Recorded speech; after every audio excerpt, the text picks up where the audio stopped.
apabila engkau menyeberang melalui air, aku akan menyertai engkau. Ketika engkau melalui sungai-sungai, engkau tidak akan dihanyutkan. Bahkan Alkitab katakan apabila engkau berjalan melalui api, engkau tidak akan pernah dihanguskan. Hari ini aku katakan kepada dirimu, dengar firman Tuhan.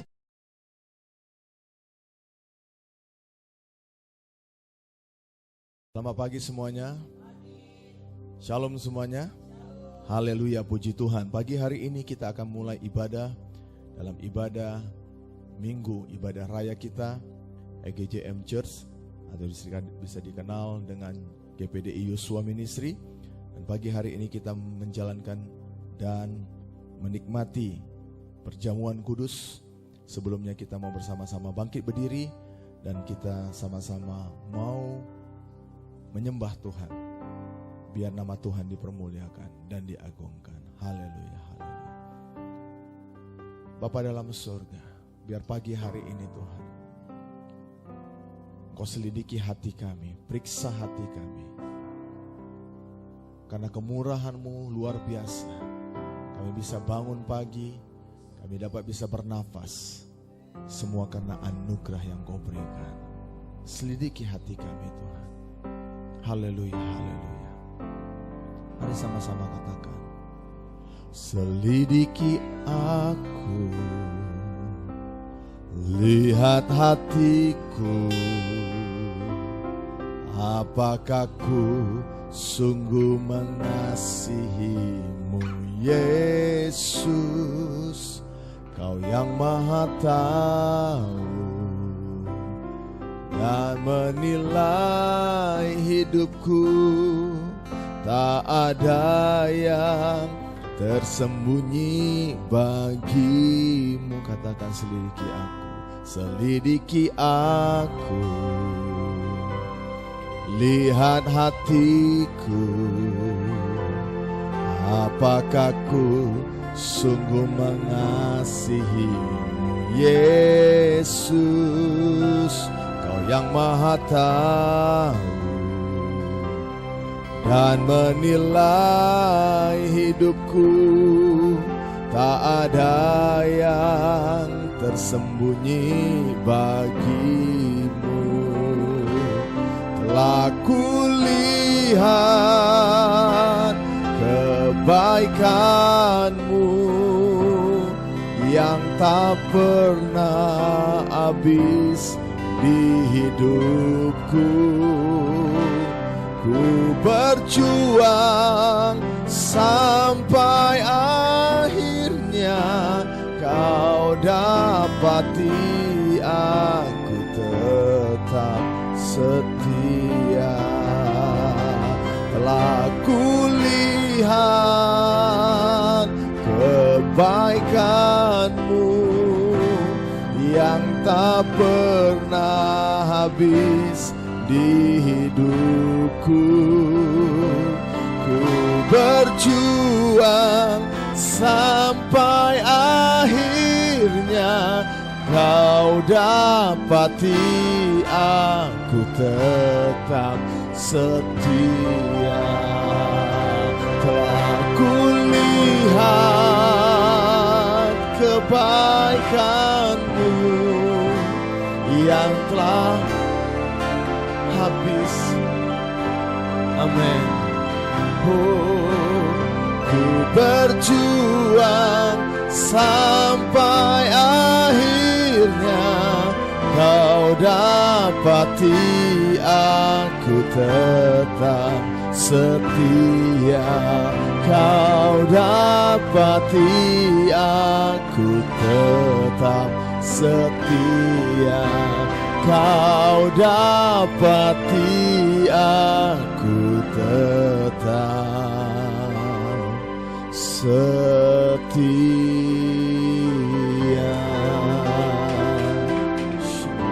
Biar firman Tuhan pada pagi hari ini menyelidiki keberadaan kami.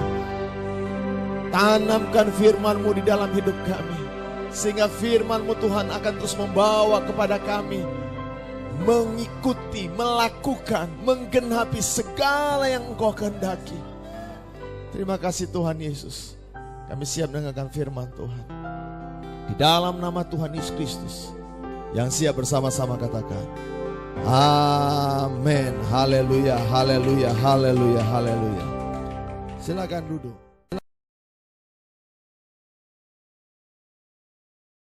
Haleluya, puji Tuhan. Mari sama-sama persiapkan hati kita mendengar firman Tuhan. Saudara bisa membuka Alkitab saudara di rumah dan kita sama-sama membacanya. Di Kisah Para Rasul 27 ayat 1 sampai ayatnya ke-13. Amin saudara. Dan hari ini saya ingin memberikan satu judul, mendengar arahan dan nasihat Tuhan. Haleluya, haleluya. Saudara, sama-sama kita membacanya. Kisah Para Rasul 27 ayat 1 sampai ayatnya ke-13.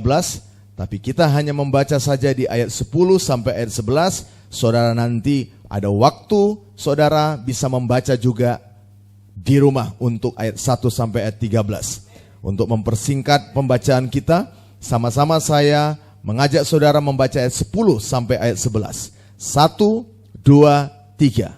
Saudara-saudara, aku lihat bahwa pelayaran kita akan mendatangkan kesukaran-kesukaran dan kerugian besar, bukan saja bagi muatan dan kapal, tetapi juga bagi nyawa kita. Tetapi perwira itu lebih percaya kepada jurumudi dan nakoda daripada perkataan Paulus. Haleluya, haleluya.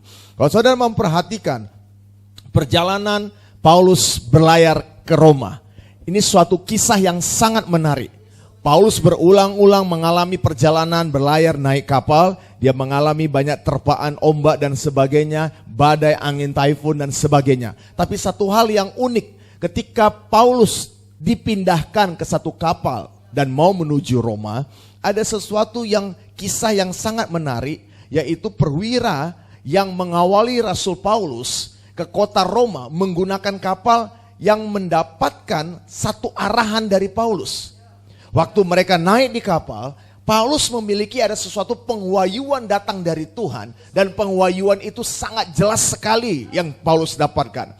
Dan Paulus mulai berkata kepada perwira tersebut, dia katakan dalam pengwahyuan tersebut, bahwa dikatakan akan ada kerugian besar apabila kita menjalani perjalanan menuju Roma naik kapal ini.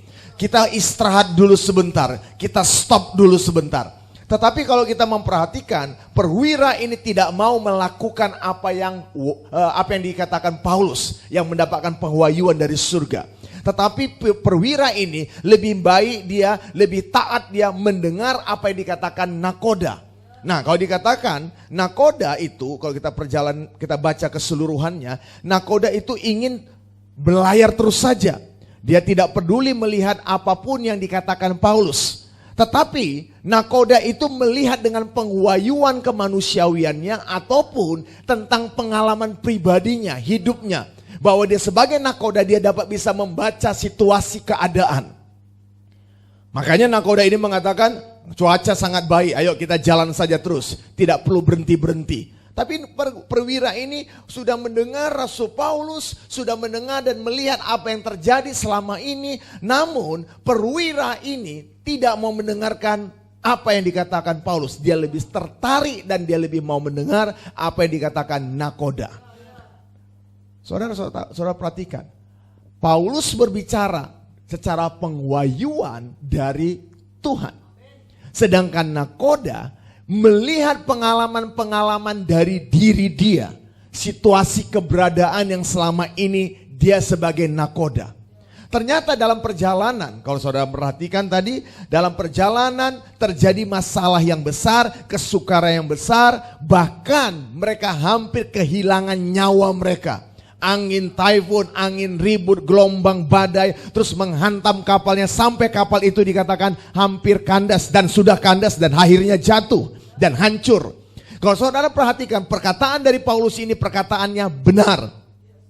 Seharusnya mereka tidak mengalami satu perkataan Paulus ini bahwa akan terjadi kerugian. Seharusnya dalam setiap keputusan yang mereka mau lakukan, setiap mereka mau kerjakan, setiap mereka mau berlayar, sebenarnya mereka harus melihat arahan. Arahan dari seorang para hamba Tuhan, arahan dari para pemimpin mereka.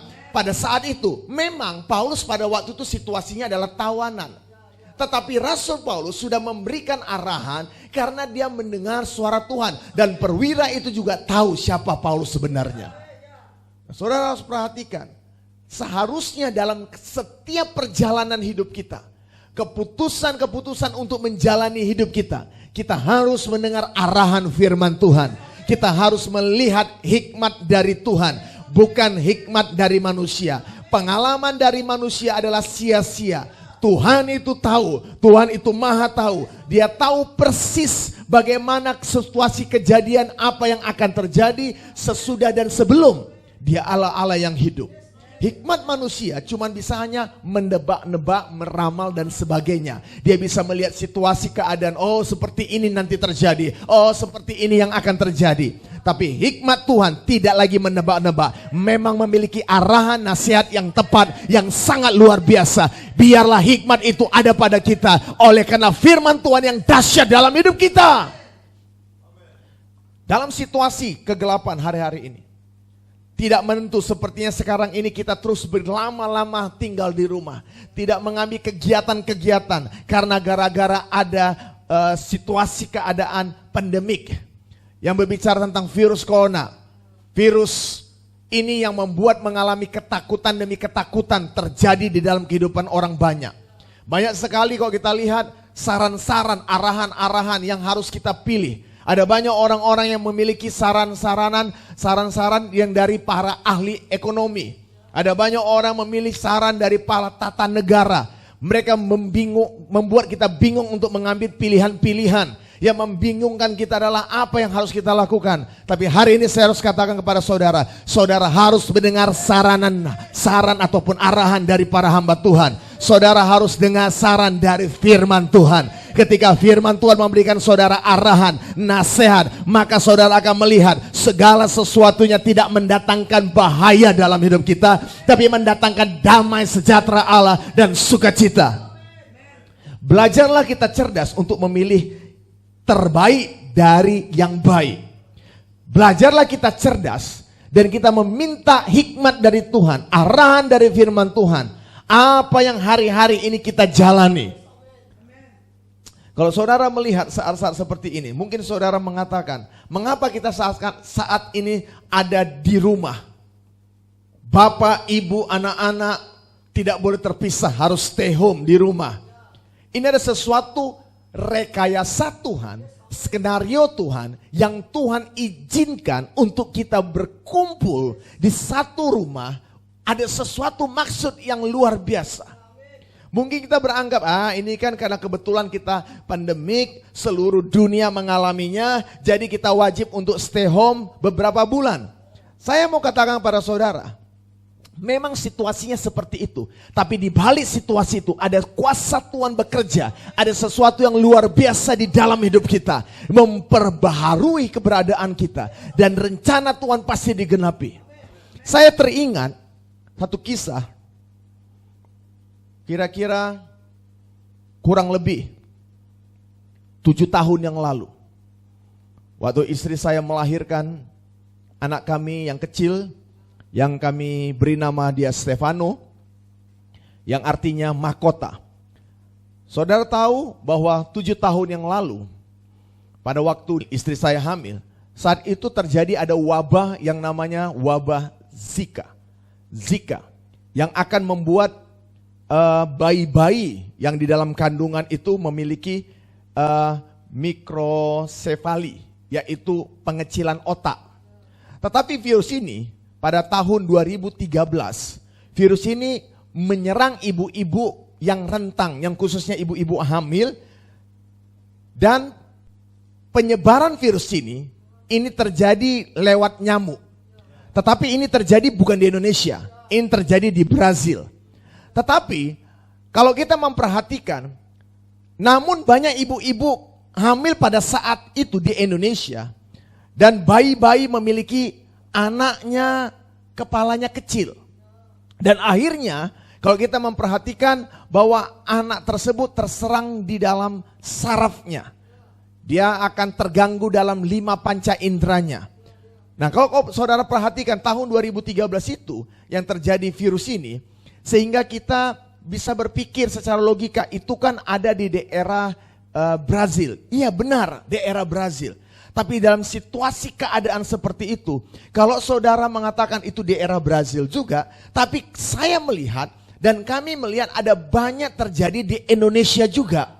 Pada tanggal yaitu di bulan-bulan September, yaitu tahun 2013, kita melihat ada banyak anak-anak yang dilahirkan, yaitu fisiknya tidak normal. Nah, kalau kita berbicara tentang virus ini ada sesuatu yang akan membuat anak-anak lahir dengan cara yang tidak normal. Cerita singkat saya ingin sampaikan kepada saudara satu kesaksian. Dari 200 meter dari tempat kami, pelayanan kami di tempat ini. Ada di 200 meter di satu gang ada satu ibu yang hamil. Di tahun 2013 sama-sama juga dengan istri saya. Dan kondisi ibu itu saat ini sudah melahirkan anak. Dan anaknya sampai saat ini cacat. Kepalanya kecil, tidak bisa berbicara, tidak bisa untuk jalan, diserang seluruh 5 panca inderanya. Tetapi ada satu anugerah yang kami bisa melihat pada waktu beberapa banyak wanita-wanita yang sedang melahirkan tahun 2013 yang memiliki sama seperti yang saya katakan tadi, sebuah penyakit wabah yang membuat saraf ataupun otak mengecil yang disebut mikrosefali. Mengecil. Dan ketika pada saat itu saudara, saya melihat ada satu skenario Tuhan, ada satu cara Tuhan yang luar biasa. Sehingga kami bisa melihat tangan Tuhan luar biasa bekerja nyata dalam hidup kami. Bahkan saya terlalu yakin akan ada kesaksian demi kesaksian dalam kehidupan kami.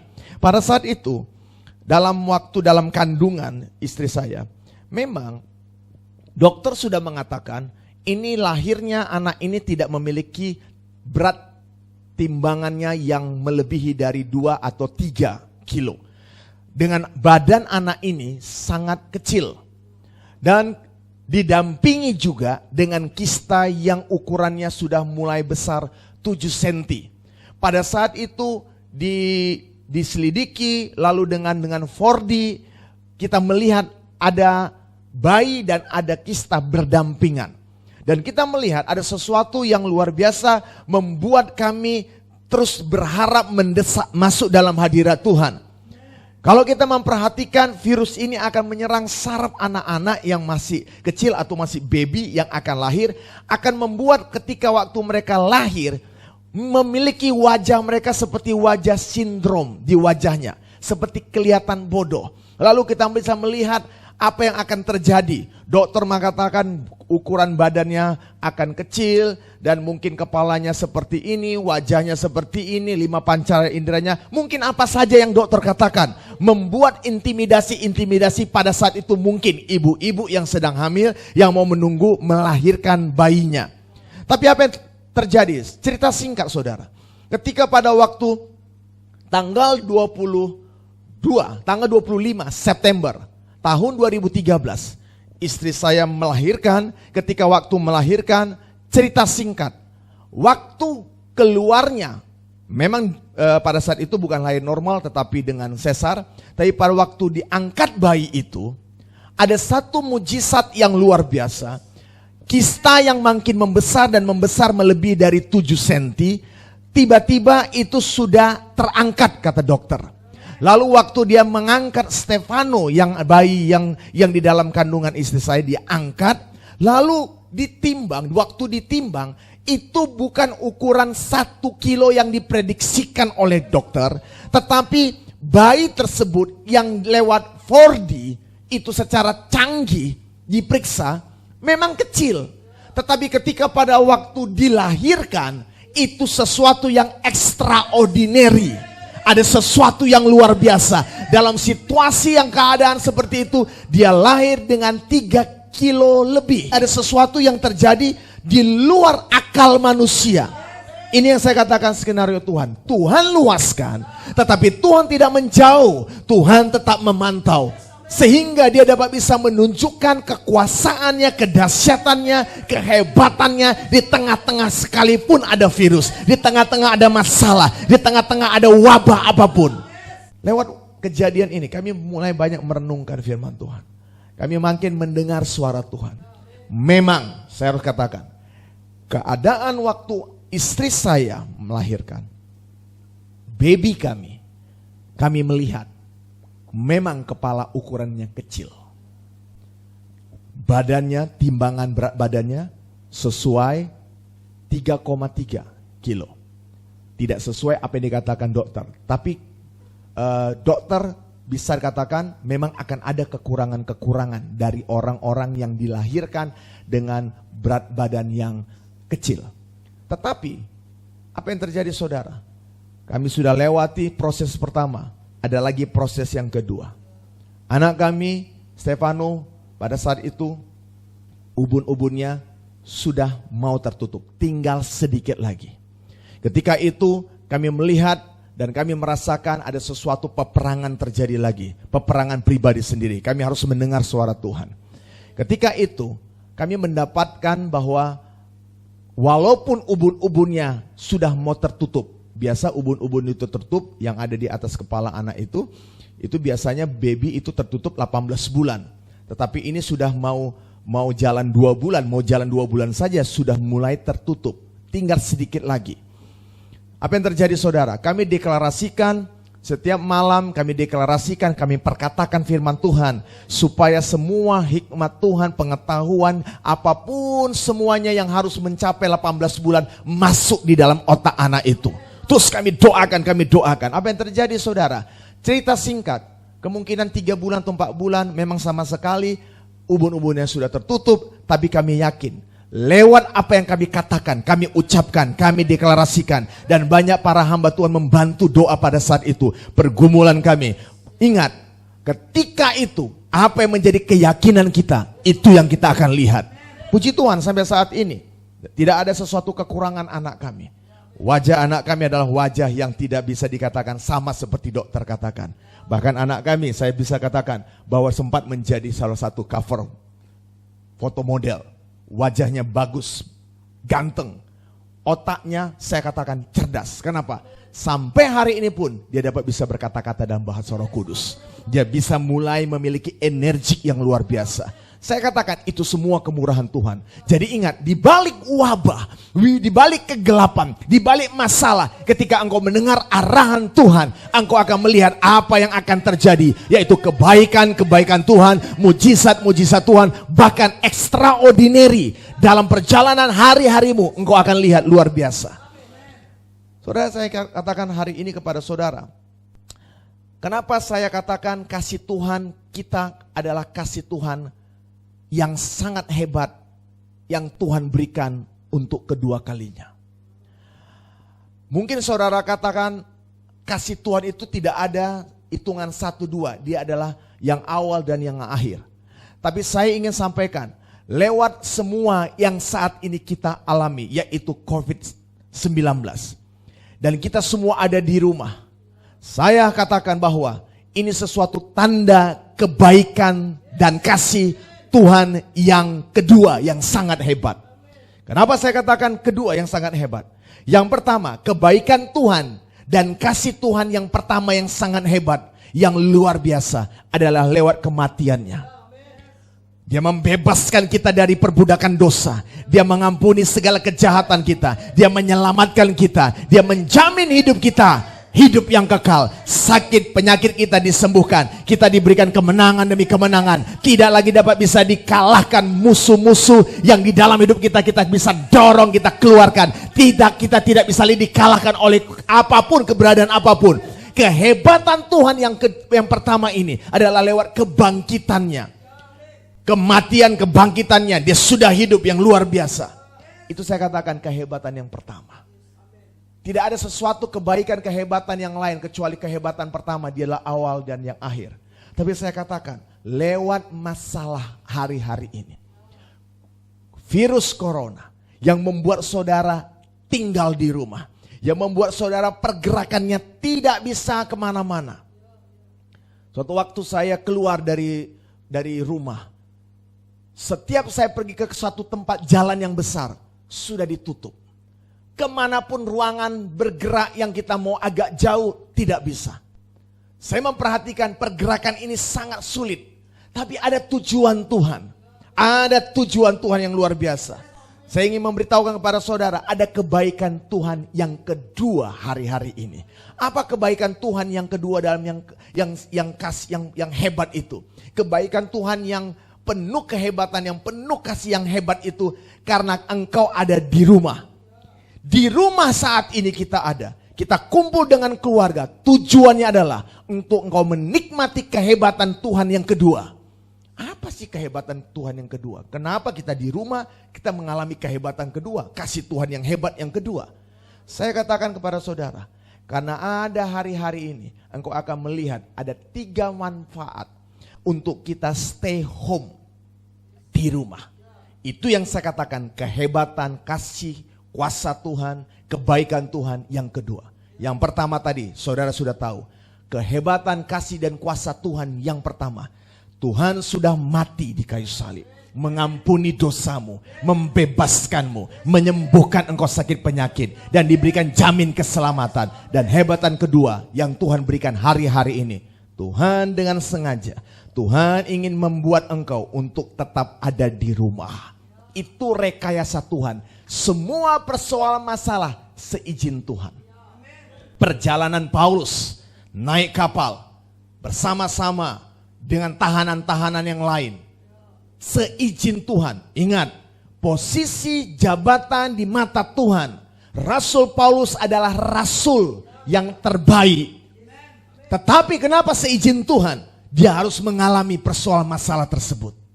Karena di balik persoalan ada sesuatu yang Tuhan ingin kerjakan. Ada sesuatu yang Tuhan ingin tunjukkan, demonstrasikan. Benar, segala sesuatu persoalan demi persoalan bisa tidak datang dalam hidup kita ketika kita mendengar arahan dan nasihat Tuhan. Hari ini saya ingin sampaikan kepada saudara, kita belajar untuk mendengar suara Tuhan. Kita mendengar kebaikan-kebaikan kasih Tuhan yang mungkin saudara tidak mendengar langsung secara telinga jasmani. Tetapi pastikanlah, dengarkan arahan-arahan firman Tuhan. Dengarkan nasihat arahan para hamba Tuhan. Para nabi yang betul-betul diurapi, yang sudah diuji kenabiannya. Engkau harus dengar baik-baik. Stay home saat ini ada 3 manfaat secara besar yang harus kita dapatkan. Yang pertama saya ingin memberikan kepada saudara, untuk manfaat kita stay home, yang menikmati kebaikan-kebaikan Tuhan yang saya katakan yang kedua. Untuk engkau didorong untuk tinggal di rumah, ada stay home di rumah, ada sesuatu berkumpul dengan keluarga. Tujuan yang pertama adalah, saudara bisa melihat Yesaya 30 ayat 15. Yesaya 30 ayat 15. 1, 2, 3. Sebab beginilah firman Tuhan Allah yang Maha Kudus, Allah Israel. Dengan bertobat dan tinggal diam, kamu akan diselamatkan. Dalam tinggal tenang dan percaya terletak kekuatanmu, tetapi kamu enggan. Kalau saudara memperhatikan manfaat kita stay home, manfaat kita ada di rumah, Allah sedang memberikan waktu untuk kita mengintrospeksi diri, memeriksa diri. Sehingga pada waktu saudara mulai memahami, ketika saudara berdiam diri, disitulah pertobatan yang harus kau lakukan. Ada sesuatu yang engkau harus katakan, aku harus bertobat dari jalan-jalan yang jahat. Engkau harus mulai mengintrospeksi diri. Ketika ada sesuatu yang belum terjadi pertobatan dalam dirimu, bertobatlah. Bersihkan hidupmu dari kecemaran-kecemaran dunia, dari keinginan-keinginan, kejahatan-kejahatan. Bahkan saya katakan, bersihkan hatimu dari kepahitan demi kepahitan, kekecewaan demi kekecewaan. Masuklah di dalam ketenangan itu. Introspeksi diri. Periksa hatimu.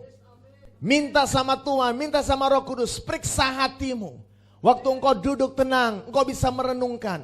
Apa yang pernah engkau lakukan yang tidak akurat? Apa yang pernah engkau lakukan hal-hal yang jahat? Bereskan itu.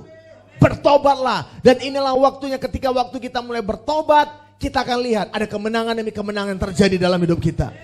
Inilah yang saya katakan, Manfaat yang pertama untuk kita dapat bisa menikmati bahwa Tuhan begitu baik, yang luar biasa, sangat baik kepada kita. Dia membuat rekayasa kita ada stay home. Tujuannya engkau harus menikmati manfaat yang pertama tadi, yaitu supaya engkau bisa mengintrospeksi diri, memperbaiki diri, membersihkan segala dirimu dari kepahitan, kekecewaan, sakit hati. Dan saya harus katakan kepada saudara yang masih berjudi, bertobat. Ini masih ada waktu. Saudara yang berzina, bertobat. Saudara yang melakukan banyak kejahatan demi kejahatan, bertobat. Karena pertobatan itu kebaikan Tuhan. Engkau bertobat adalah Tuhan sedang memberikan waktu untuk supaya engkau bisa menikmati kebaikan Tuhan. Jadi selama engkau stay home, yang pertama, bertobatlah.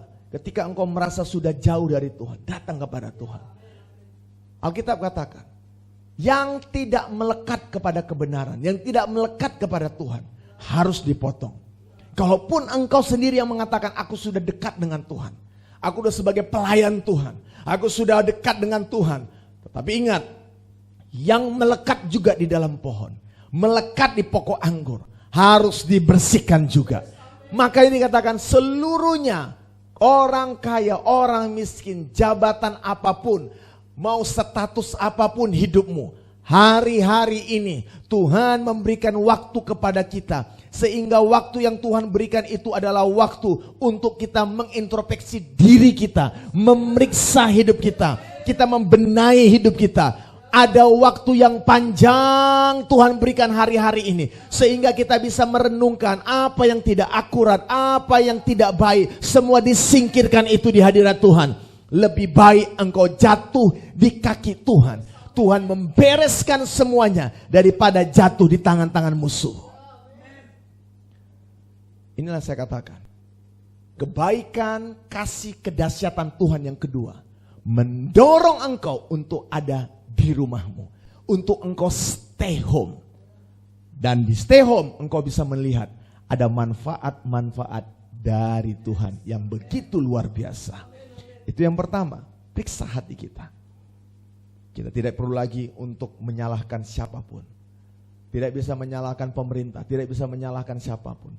Ini kebaikan Tuhan. Periksa hidup kita. Kalau engkau belum bertobat hari ini, aku mengundang, bertobatlah. Tinggalkan semua pekerjaan sia-siamu. Saya hari-hari ini lihat ada kejadian-kejadian yang terjadi yang memalukan. Ada pertengkaran demi pertengkaran antara masyarakat sana, masyarakat sini. Tetapi saya harus katakan kepada saudara, segala sesuatu yang jahat, singkirkan. Sesuatu yang membuat menimbulkan kejahatan, buang. Jangan engkau mabuk-mabukan. Cukup berhenti. Tuhan segera datang. Saya tidak menakut-nakutimu. Kapan saja Tuhan bisa datang.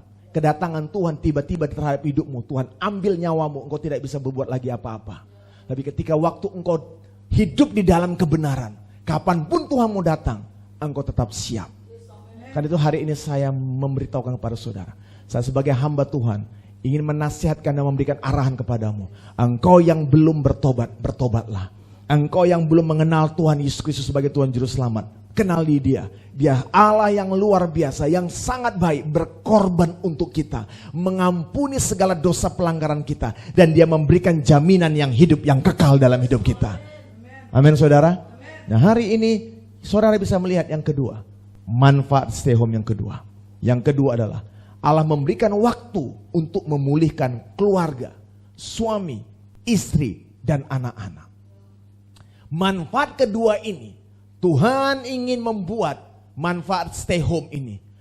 Dia inginkan seluruh keluarga, baik keluarga rohani, baik keluarga jasmani. Allah memberikan waktu untuk memulihkan keluarga rohani, keluarga jasmani, suami, istri, anak-anak. Orang tua dipulihkan. Allah memberikan waktu hati bapak-bapak berfungsi menjadi imam yang akurat, yang bertanggung jawab. Hati orang tua dipulihkan, hubungan suami istri dipulihkan, anak-anak hatinya dipulihkan. Ingat, ada keluarga jasmani, ada keluarga rohani. Tuhan memulihkan itu secara gus.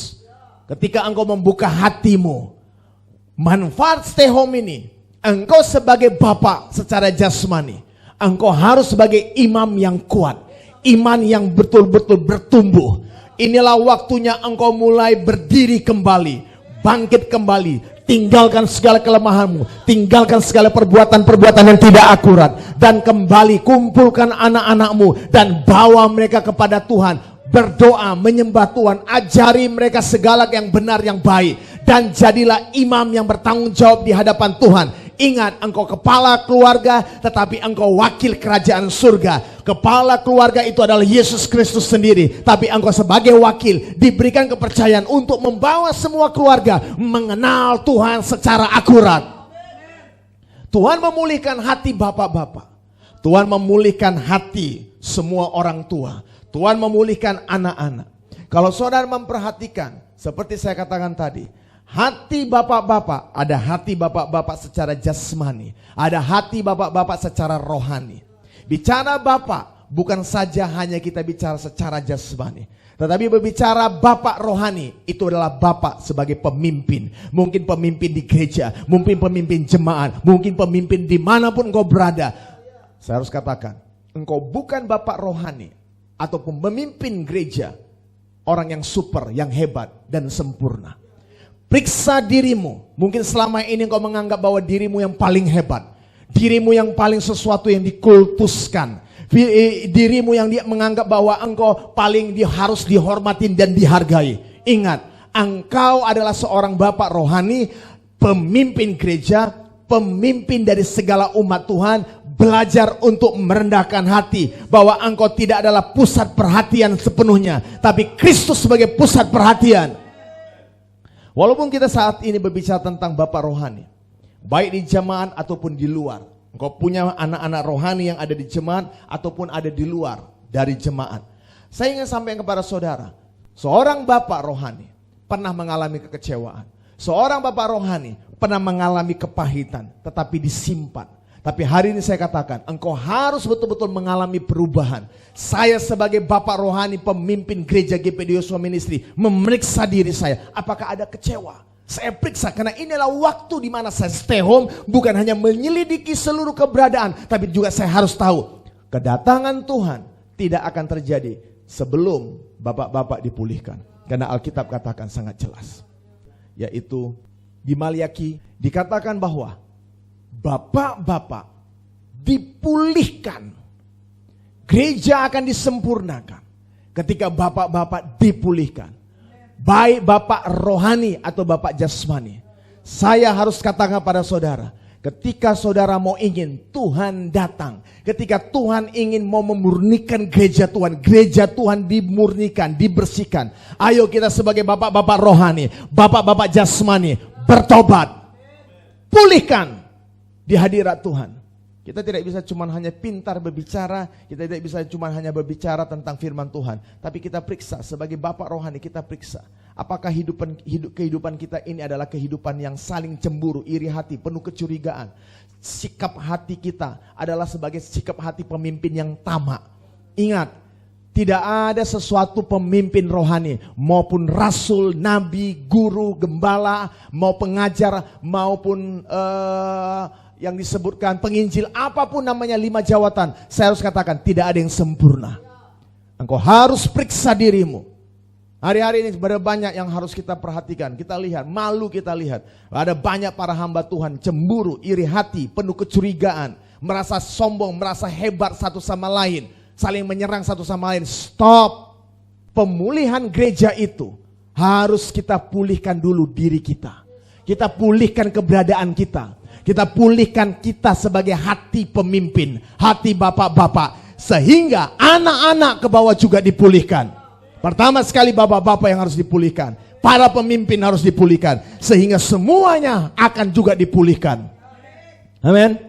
Kisah para Rasul 14 ayat 15 sampai 18. Saudara nanti baca keseluruhnya. Paulus tidak memfokuskan dirinya mengkultuskan lewat pengajarannya. Dia sudah melarang ada banyak anak-anak rohaninya, anak-anak yang mendengar dia, supaya jangan dikultuskan dia, gak perlu dihormati dia. Tetapi ketika bapaknya sudah memberikan arahan, mendapatkan pesan dari Tuhan, tetapi anak-anaknya tetap saja melakukannya. Anak-anaknya melakukan sesuatu pengkultusan, walaupun Paulus tidak menginginkan. Saya menginginkan kita sebagai bapak rohani, jangan menginginkan diri kita dikultuskan, dilayani seperti raja. Jadilah hamba kebenaran, jadilah hamba Tuhan untuk melayani Tuhan, bukan dilayani. Tapi ketika saudara memperhatikan nanti di kisah rasul, di kisah para rasul ini, saudara akan melihat di ayatnya ke 15 ayat 8 sampai 18. Ada sesuatu yang sudah dilarang Paulus, mereka lakukan juga.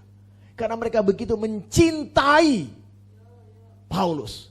Paulus sudah katakan tidak usah memberi, dia tetap memberi. Paulus disiksa, banyak meninggalkan dia. Tapi murid-muridnya tetap melihat apa yang terjadi kepada Paulus. Tapi Paulus bangkit berdiri lagi melanjutkan perjalanan rohaninya bersama-sama murid-muridnya. Saya ingin sampaikan kepada saudara, kita sebagai hamba Tuhan, sebagai bapak rohani, jangan kita mengkultuskan diri kita. Lewat pengajaran-pengajaran kita. Lewat pengajaran pengwayuan dari Tuhan. Kita menganggap itu pengwayuan dari Tuhan. Kita bagikan kepada anak-anak. Tapi anak-anak kita tidak didik. Jemaat Tuhan kita tidak didik. Tapi saya sebagai pemimpin rohani, saya mendidik engkau sebagai anak-anak rohaniku. Jemaat Tuhan yang ada tempat ini. Ketika saya pun mendapatkan pesan dari Tuhan membagikan kepadamu. Tetapi jangan selanjutnya engkau hanya cuma menunggu pesan-pesan selanjutnya. Engkau tidak membangun hubunganmu kepada Tuhan. Sehingga engkau tidak mendapatkan pengwayuan secara pribadi. Engkau cuma hanya menunggu pesan apa lagi minggu ini. Pesan apa lagi minggu ini. Pesan apa ini minggu ini. Saya katakan arahan dan nasihat itu semua ada di firman Tuhan. Ketika engkau ada di hadirat Tuhan, Tuhan akan memberikan pesan kepada tubuh. Tuhan memberikan pesan kepada pribadimu. Tuhan memberikan pesan apapun yang saat engkau kerjakan, apapun sedang kau gumulkan, dia memberikan pesanan. Pesan itu adalah pesan perjalanan rohanimu. Saya harus katakan para saudara, jangan engkau mengkultuskan bapak rohanimu. Sehingga engkau cuma hanya gila-gila untuk mencari apalagi ya menurut bapakku, apalagi ya menurut hamba Tuhan ini, apalagi ya menurut nih gembalaku. Tapi engkau tidak mau mencari Tuhan. Itu membahayakan dirimu. Tapi saya katakan, kau cari doa, cari pesan Tuhan. Jangan-jangan pesan itu juga untuk bapak rohanimu. Jangan-jangan pesan itu juga untuk yang lain-lain. Kita bapak dan anak harus mengalami pemulihan. Saya tidak mau anak-anak rohani saya tidak mau jemaat di tempat ini menjadi anak-anak yang malas. Saya bersyukur dan terima kasih. Engkau selalu mengirimkan pesan-pesan firman Tuhan. Renunganmu, tapi anggaplah pesan-pesan yang kau berikan itu ada sesuatu yang memang membuat dirimu sudah berkobar-kobar dan engkau memberikan kepada yang lain. Anak sama anak rohani sama anak rohani, bahkan jemaat sama jemaat di satu gereja lokal dapat bisa saling membangun. Artinya engkau punya komunitas yang kuat. Ini bukan masalah eksklusif. Engkau boleh juga memberikan firman Tuhan kepada orang lain. Pesan yang kau dapatkan. Tetapi saya katakan kepada saudara, engkau terlebih dahulu memperbaiki keberadaanmu, saling mengkuatkan dari gereja lokalmu, baru engkau bisa menjadi berkat dimanapun kau berada. Ingat, arahan dan nasihat firman Tuhan bukan untuk orang lain, tetapi untuk dirimu terlebih dahulu. Firman Tuhan itu pelita bagi kakiku, bukan kaki orang lain. Ketika engkau membaca firman Tuhan, Tuhan mengarahkan, Tuhan menerangkan lewat firman-Nya. Ada langkah demi langkah kehidupanmu, menerangi hidupmu. Sehingga perjalananmu tidak tersandung, tidak menjadi sandungan, tidak menjadi syak melihat dirimu. Orang lain dapat bisa melihat dalam dirimu ada suratan terbuka, Tuhan ada dalam dirimu. Dan orang-orang bisa mengikuti Tuhan karena perbuatan Tuhan yang dahsyat dalam hidupmu. Saya ingin sampaikan kepada saudara, yang kedua ini, bahwa kita harus dipulihkan. Sehingga gereja Tuhan dipulihkan. Hati bapak-bapak dipulihkan. Lanjut jadi hati anak-anak. Seluruhnya kita dipulihkan. Ingat, pulihkan engkau bapak-bapak jasmani. Pulihkan dirimu. Pulihkan dirimu. Sebelum terlambat, pulihkan seluruh keberadaan kita. Pulihkan. Dan yang ketiga, Allah sedang memberikan waktu untuk memulihkan mesbah pribadi dan keluarga. Yang ketiga ini manfaat stay home. Tuhan menginginkan kita untuk punya waktu membangun mesbah pribadi kita dan membangun mesbah keluarga. Di dalam membangun mesbah keluarga, engkau bisa membawa seluruh keluargamu untuk berkenan di hadapan Tuhan. Mengajari seluruh keluargamu, anak-anak dan seluruhnya di isi rumahmu. Engkau membawa ada satu perkenanan Tuhan, perkenanan yang kudus di hadapan Tuhan. Mempersembahkan yang terindah di hadapan Tuhan. Pujian, penyembahan, pengagungan kepada Tuhan. Sehingga keluargamu semakin kuat. Tetapi Tuhan juga menginginkan ada membangun mesbah pribadimu. Kenapa engkau harus membangun mesbah pribadimu juga ada? Jadi bukan hanya kumpul satu keluarga, nyanyi menyembah Tuhan, sudah selesai. Tugas kami selesai satu hari ini. Engkau harus punya banyak waktu. Karena Tuhan bertujuan kebaikan kasih-Nya di dalam stay home ini adalah membuat engkau bisa membangun secara intensitas tinggi, membangun hubunganmu dengan Tuhan, dan secara pribadi engkau membangun, mendengar suaranya, arahannya, sehingga engkau tahu apa yang selanjutnya dalam perjalanan rohanimu yang engkau harus lakukan. Tuhan sengaja membuat engkau stay home supaya ada banyak waktu engkau bisa membangun mesbah pribadi. Ada membangun mesbah keluarga. Saya ingin membawa kepada saudara 1 Korintus 15. Untuk saudara kita membaca bersama-sama. 1 Korintus 15. 1 Korintus 15 ayatnya ke-58. Kalau sudah dapat sama-sama kita membaca 1 Korintus 15 ayat 58. Sudah dapat? Oke, sama-sama kita membacanya. Karena itu saudara-saudaraku yang kekasih, berdirilah teguh, jangan goyah, dan giatlah selalu dalam pekerjaan Tuhan. Sebab kamu tahu bahwa dalam persekutuan dengan Tuhan, jerih payahmu tidak sia-sia. Nah, ketika kita mulai membangun mesbah Tuhan, kita bersekutu dengan Tuhan, ingatlah hari ini apa yang engkau tabur, engkau akan tuai. Orang yang menabur dengan ketekunan, jerih payahnya tidak sia-sia. Alkitab terjemahan yang lain dikatakan, kelelahanmu itu buahnya akan muncul. Kelelahanmu itu menghasilkan buah yang engkau akan nikmati. Apa yang kau lakukan saat ini memang sangat lelah. Setiap hari mungkin sampai 4-5 jam engkau berdoa secara pribadi. Dengan keluarga setiap hari engkau berdoa berjam-jam sampai 8 jam. Mungkin karena gak ada kegiatan yang lain. Tapi ingatlah, mungkin itu menjadi kelelahanmu. Itu mungkin membuat engkau bosan. Tapi saya harus katakan, itu engkau harus tahu, membuat kakimu tidak goyah, membuat engkau menjadi berdiri tetap kuat dan selalu kuat dalam persekutuan bersama Tuhan. Dan Tuhan katakan, jerih payahmu tidak akan sia-sia. Apa yang kau buat selama stay home, jerih payahmu tidak sia-sia. Tapi ingat, perbuatlah segala sesuatu yang ada di rumah, bukan perbuatan yang salah, tetapi perbuatan yang benar di hadapan Tuhan.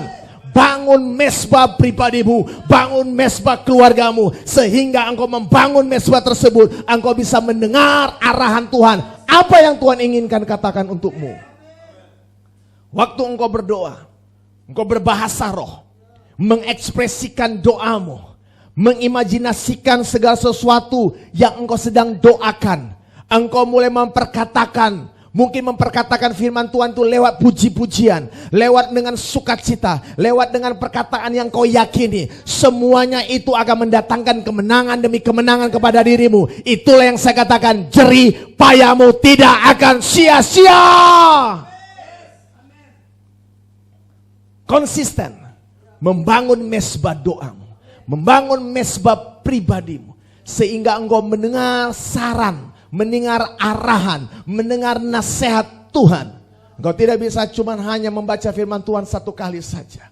Engkau tidak bisa cuma berdoa cuma singkat saja. Tapi lakukan itu dengan secara konsisten. Karena apa yang kau lakukan, engkau ada di ruangan Maha Kudus. Engkau sedang memberikan penghormatan kepada Dia. Kalau engkau menghormati Tuhan hari-hari ini, Dia akan menghargai engkau di hari-hari yang akan datang. Ketika engkau sedang berdoa di hari-hari ini, Tuhan tidak akan pernah melupakan engkau. Ketika engkau ada di mesbah Tuhan, Tuhan tidak akan pernah tutup mata dengan apa yang engkau sedang alami. Tapi ingat, hari ini aku katakan, Tetaplah engkau berdoa, tetaplah membangun mezbah pribadi, pertajam telingamu sehingga engkau semakin kuat dan bisa menguatkan yang lain, dan tetap mendengar arahan Tuhan. Mungkin pada waktu dalam doa pribadimu, mungkin dalam doa waktu membangun mezbah bersama keluargamu, ingat ada arahan-arahan Tuhan berikan. Mungkin Tuhan katakan, ayo ini adalah waktunya masuk doa peperangan. Engkau doa peperangan, menghancurkan musuh, menghancurkan segala sesuatu yang mengikat dalam keluargamu, mengikat kota ini, mengikat bangsa ini. Engkau bisa doa peperangan masuk. Dengar arahan Tuhan. Ketika engkau dengar arahan Tuhan, semestinya tidak lagi engkau mengalami kesulitan demi kesulitan. Ketika Paulus mulai memberikan arahan kepada perwira, perwira itu mendengar arahan tersebut. Ketika dia mendengar arahan tersebut, pasti mereka tidak akan pernah mengalami ada persoalan, masalah dan musibah. Saya ingin sampaikan kepada saudara, ketika saudara mendengar arahan firman Tuhan, ketika saudara mendengar nasihat-nasihat firman Tuhan, Alkitab katakan apabila engkau menyeberang melalui air, aku akan menyertai engkau. Ketika engkau melalui sungai-sungai, engkau tidak akan dihanyutkan. Bahkan Alkitab katakan apabila engkau berjalan melalui api, engkau tidak akan pernah dihanguskan. Hari ini aku katakan kepada dirimu, dengar firman Tuhan, sehingga firman Tuhan semakin engkau dapatkan memberikan arahan dalam hidupmu. Nasihat dan arahan itu membuat hidupmu semakin hari semakin kuat sampai kepada tujuan. Dan tujuan hidupmu adalah tujuan yang berkenan kepada Dia, yang menyenangkan hati Dia. Biarlah pada pagi hari ini dengarkan arahan firman Tuhan. Pasang telingamu, buat hatimu lembut, sehingga apapun dikatakan firman Tuhan, bahkan saya harus katakan, apapun yang dikatakan oleh para pemimpin yang sudah disunat hatinya, yang sudah bersih dari ketamakan apapun, yang sudah teruji, dengarkan baik-baik firman Tuhan. Apapun yang dia katakan, dengarkan berdasarkan kebenaran firman Tuhan. Pada pagi hari ini, sebelum kita masuk dalam perjamuan kudus, saya minta saudara untuk merenungkan firman Tuhan. Kebaikan Tuhan, Dia sudah membebaskan kita dari dosa. Dia sudah mengampuni kita dari segala kesalahan kita. Dia sudah menyelamatkan kita. Dia memberikan hidup yang kekal. Kebaikan Tuhan selanjutnya, Dia memberikan kepada kita untuk stay home. Manfaat stay home adalah supaya engkau bisa memeriksa hidupmu, mengintrospeksi keberadaanmu. Dan biarlah semua keberadaan keluargamu, bapak-bapak secara rohani, bapak-bapak secara jasmani, istrimu, anak-anakmu, seluruh keluarga dapat dipulihkan. Sehingga waktu dipulihkan sesuai Alkitab katakan, Maliaki 4 ayat 6 dikatakan, bapak-bapak akan dipulihkan sehingga pemulihan akan segera mempercepat, gereja Tuhan dimurnikan. Saya terlalu yakin saat engkau dipulihkan, ada selanjutnya yang engkau harus lakukan. Sehingga mezbah pribadimu, sehingga mezbah keluargamu dapat berkenan di hadapan Tuhan. Biar pada pagi hari ini dalam perjamuan kudus, engkau memahami ketika engkau makan dan minum perjamuan kudus, hidupmu diubahkan. Persekutuanmu dengan Tuhan semakin diperbaharui oleh Tuhan. Saya jemput kita bangkit berdiri. Haleluya, haleluya. Kita persiapkan hati kita dalam perjamuan kudus. Sebelum kita menjalankan perjamuan kudus, menerima perjamuan kudus, yakinlah firman Tuhan memberikan kepada kita kemenangan demi kemenangan. Firman Tuhan yang memberikan arahan kepada kita, nasihat. Dia yang akan bertindak dalam hidup kita. Dia akan membuat hidup kita aman. Dia membuat hidup kita terjaga dan menopang hidup kita. Nyanyikan pujian ini bersama-sama saya. Dan katakan, ku yakin saat kau berfirman, ku menang saat kau bertindak. Hidupku hanya ditentukan oleh perkataanmu.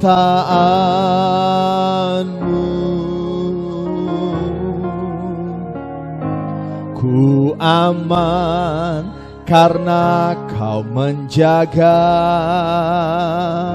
Ku kuat karena kau menopang. Hidupku hanya ditentukan oleh kuasa-Mu.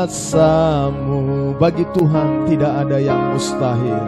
Oh, bagi Tuhan Tak ada yang mustahil bagi Tuhan, tak ada yang tak mungkin. Mujizatnya disediakan bagiku, ku diangkat dan dipulihkannya. Oh, bagi Tuhan tak ada yang mustahil, bagi Tuhan tak ada yang tak mungkin. Mujizatnya disediakan bagiku, ku diangkat. Haleluya. Saudara yang kasih dalam Tuhan, engkau yang mengikuti ibadah bersama-sama GPD Yosua Ministry, engkau persiapkan perjamuan kudus. Kita sama-sama untuk menerima perjamuan kudus, dan sama-sama kita menikmati di hadirat Tuhan. Ada kemenangan demi kemenangan, ada pembebasan dari Tuhan.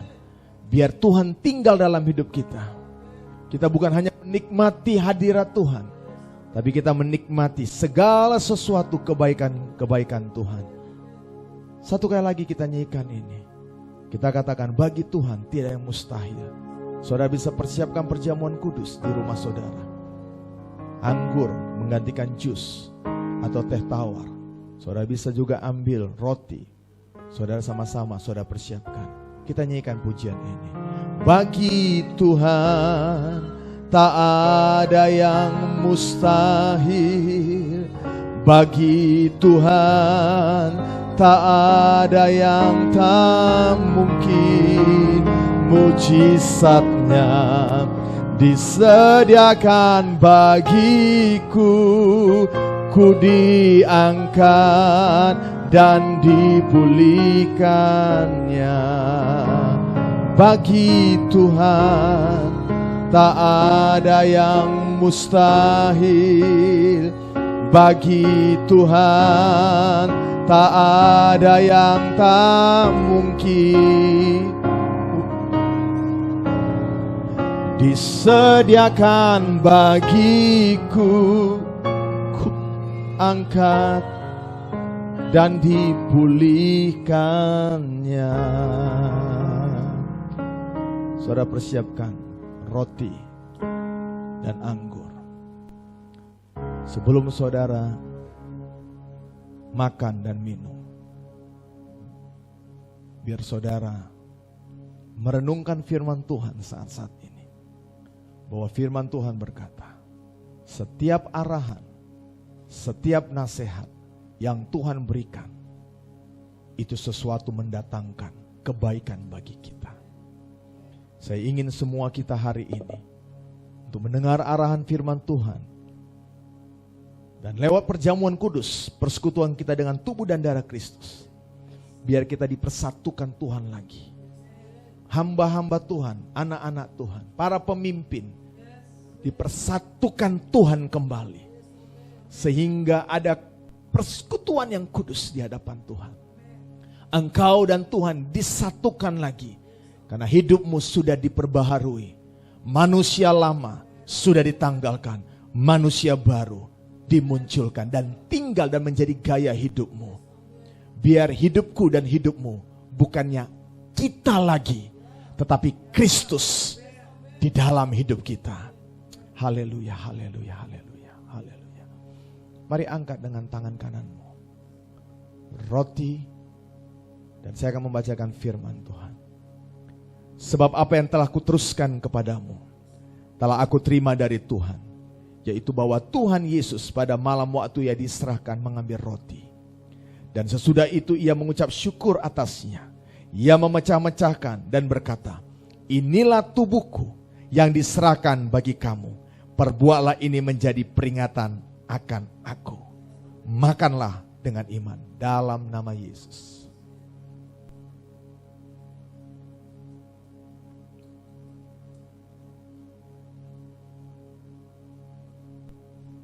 Haleluya.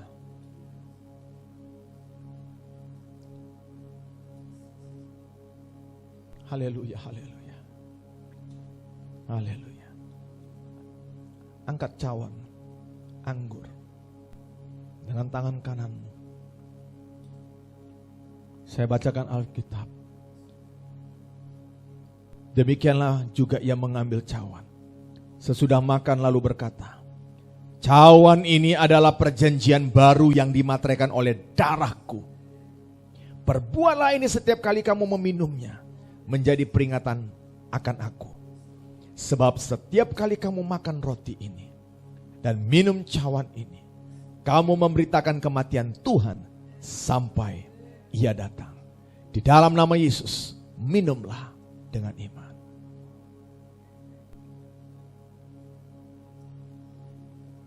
Haleluya, haleluya, haleluya. Haleluya, haleluya, haleluya, haleluya. Oh, haleluya, haleluya, haleluya. Oh, haleluya, haleluya, haleluya, haleluya. Oh, karamashikandaraba bakaralama. Shikroto kota kanana. Hirere baba kashanderaralama koralama kanala. Hinderere beshikanala. Persekutuan dengan tubuh dan darah Kristus. Ada persekutuan yang kudus, yang luar biasa, yang telah menguduskan kami. Hidup kami bukannya kami lagi, tetapi Kristus yang ada di dalam hidup kami. Terima kasih Tuhan buat perjamuan kudus. Terima kasih buat persekutuan dan darahmu. Persekutuan dengan tubuh dan darahmu menjadi nyatu dalam hidup kami. Sehingga kami dalam perjalanan apapun tidak mendapat sesuatu arahan yang tidak benar. Tapi arahan yang benar datang dari Tuhan. Arahan hikmat dari manusia bisa terhalau begitu saja. Bisa kami singkirkan begitu saja. Tapi ketika firman Tuhan yang kami dengar, kami akan mendatangkan kebaikan demi kebaikan. Mendatangkan semua di dalam diri kami. Terima kasih Tuhan, terima kasih. Terima kasih buat pagi hari ini. Terima kasih buat firman-Mu. Terima kasih buat semua pertemuan hari ini. Baik kami di rumah-rumah, baik kami ada di tempat ini. Menjalankan perjamuan kudus, menerima perjamuan kudus, memakan dan minum perjamuan kudus. Sesuatu kebahagiaan yang kami dapatkan. Karena kami tahu Tuhan adalah Tuhan yang luar biasa. Yang memberikan kepada kami kemenangan demi kemenangan. Memberikan kepada kami jaminan demi jaminan. Setiap perkataan firman Tuhan adalah perkataan yang luar biasa. Setiap perkataan firman Tuhan adalah perkataan yang mendorong kami menjadi kuat, menjadi aman, menopang hidup kami. Perkataan firman Tuhan adalah perkataan ya dan amin yang bisa kami percaya dan kami pegang untuk selamanya. Terima kasih Yesus, terima kasih. Terima kasih Bapa. Biar pertemuan hari ini dalam ibadah raya kami, GPDI Yosua Ministry, biar kami akhiri, tetapi Roh Kudus tidak akan pernah berakhir. Roh Kudus dan firman Tuhan akan terus berbicara dalam hidup kami. Dan aku berdoa di dalam nama Yesus. Engkau yang ada di rumah, aku berdoa untuk engkau. Roh dan firman tidak dapat dipisahkan. Hiduplah di dalam Roh Kudus. Sehingga firman yang engkau dengar akan terus hidup. Sehingga engkau dengar firman Tuhan akan menjadi sesuatu nyata dalam hidupmu. Jadi firman Tuhan yang kau dengar jadi tidak dengan logika lagi, tapi yang kau tangkap di dalam rohmu. Firman dan roh akan menyatu dan mengajari hidupmu. Aku memberkati engkau di rumah, sehingga dimanapun kau berada, engkau memahami firman Tuhan. Mari saudara yang kasih dalam Tuhan, kita akan akhiri ibadah ini. Saya minta engkau angkat tanganmu di rumah. Angkat tanganmu kepada Tuhan. Bapa dalam surga, Hamba memberkati seluruh jemaat Tuhan. Hamba memberkati mereka yang ada bersama-sama bergabung untuk bersama-sama kami beribadah hari ini. Aku memberkati dimanapun kau berada, tangan Tuhan terus akan menjagai engkau. Membuat telinga rohanimu untuk selalu peka, hatimu sensitif akan kebenaran firman Tuhan. Dan hari ini aku memberkati engkau di dalam nama Tuhan Yesus Kristus. Terimalah berkat dari Allah Bapa, cinta kasih sayang Tuhan kita Yesus Kristus, serta persekutuan bersama Roh Kudus menyertai kita mulai hari ini sampai Tuhan datang kali kedua, menjemput kamu di awan-awan, menjemput kita semuanya. Dan kita yakin inilah waktunya, adalah waktu pemulihan gereja Tuhan. Terimalah itu anugerah Tuhan menyertai engkau. Dalam nama Yesus Kristus, setiap kita yang percaya bersama-sama katakan, amin, amin, haleluya, haleluya, haleluya. Pastikan saudara, untuk saat-saat ini, terus ulang lagi firman Tuhan. Baca catatanmu, sehingga firman Tuhan akan terus mengarahkan engkau, mengingatkan engkau, dan menasehati engkau. Hari ini saya ingin sampaikan sebagai gembala GPDI Yosua Ministry, dan sebagai hamba Tuhan untuk engkau semua yang menyaksikan acara ini dan mengikuti acara ini. Saya terlalu yakin Tuhan memberkati engkau, Tuhan membebaskan engkau. Tidak ada rasa takut. Saya katakan tinggalkan rasa takut. Orang yang memiliki ada rasa takut tinggal dalam satu hidup berkabung di dalam alam roh yang tidak menentu. Bahkan mungkin kau katakan kita sedang memiliki awan gelap. Percayalah, memang awan gelap bagi mereka yang tidak mendapatkan firman Tuhan. Tapi mereka yang mendapatkan firman Tuhan, engkau akan lihat hidupmu selalu transparan di hadapan Tuhan. Langit tetap terbuka dan Tuhan berkata kepadamu, wajahnya, matanya dia arahkan kepada orang-orang yang takut akan Tuhan. Karena itu baca firman Tuhan setiap hari. Baca firman Tuhan, engkau akan melihat tidak ada perkabungan, tidak ada air mata. Yang ada cuma janji-janji Tuhan. Biarlah air matamu meneteskan terus di hadirat Tuhan. Biar air mata itu ditampung di kirbat Tuhan. Dan pastikan kirbatmu adalah kirbat yang baru. Hatimu hati yang baru. Hatimu yang tulus. Semuanya dibereskan di hadirat Tuhan. Apapun terjadi hari-hari ini, percayalah, di balik kejadian ada mujizat terjadi. Di balik kejadian, rencana Allah yang dahsyat, yang luar biasa akan terjadi dalam keluargamu, dalam pribadimu, dalam hidup kami semuanya, dan dalam kehidupan engkau yang menyaksikan acara ini. Puji Tuhan, haleluya, haleluya.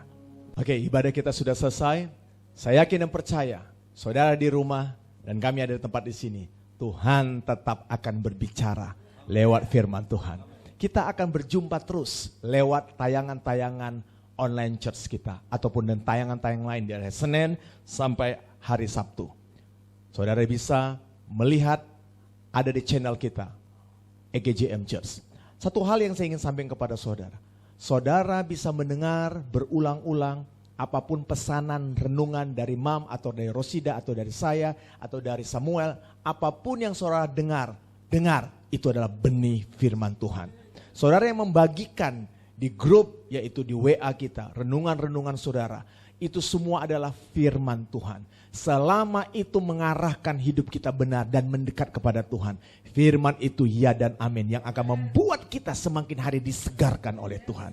Puji Tuhan. Tuhan memberkati kita, ibadah kita selesai, dan saudara yang ingin memberikan persembahan, baik persembahan persepuluhan atau persembahan untuk kas gereja, saudara bisa mengklik yang ada di bawah ini, dan saudara bisa kirimkan langsung saja kepada bendahara gereja kita.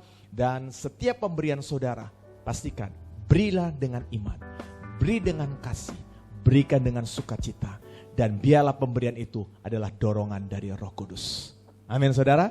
Tuhan Yesus memberkati kita, kami semuanya, Mam, Samuel, Stefano, dan hambanya Rosida, kami sama-sama mengucapkan selamat hari Minggu. Tuhan Yesus memberkati. Haleluya.